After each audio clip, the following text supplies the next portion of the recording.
Well, last year, one of my favorite performers was a first-time comedian. And if you think that's easy, y'all get up here next year. But here to make his second appearance is Alan Weaver in Telling on Myself. Alan.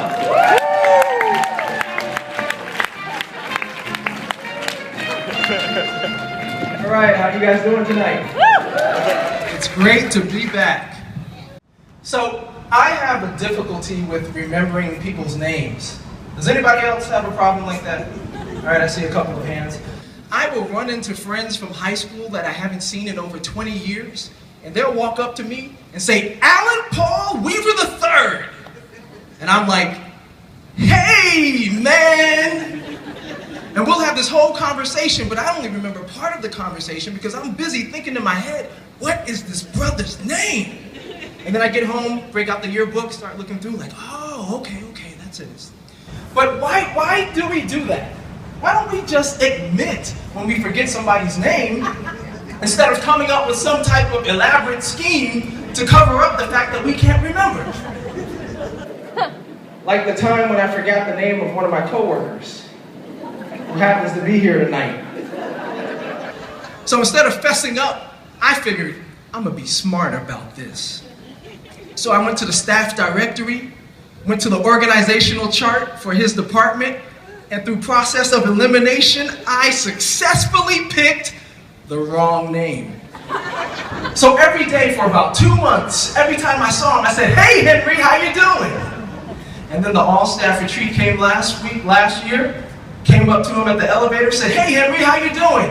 Looked down at his name badge. His name was Ed. Talk about feeling small. So, as a kid, I used to lie a lot. I didn't lie all the time, but I lied enough that sometimes my parents couldn't tell whether I was lying or telling the truth. Like the time I got kicked off the school bus.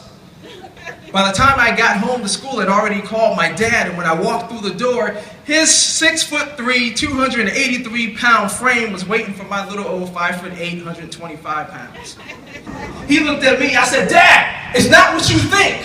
There was another 6th grader who was beating up a 4th grader, and I jumped in to stop it, and then we got kicked off the bus. My dad looked at me, he said, son, don't lie to me.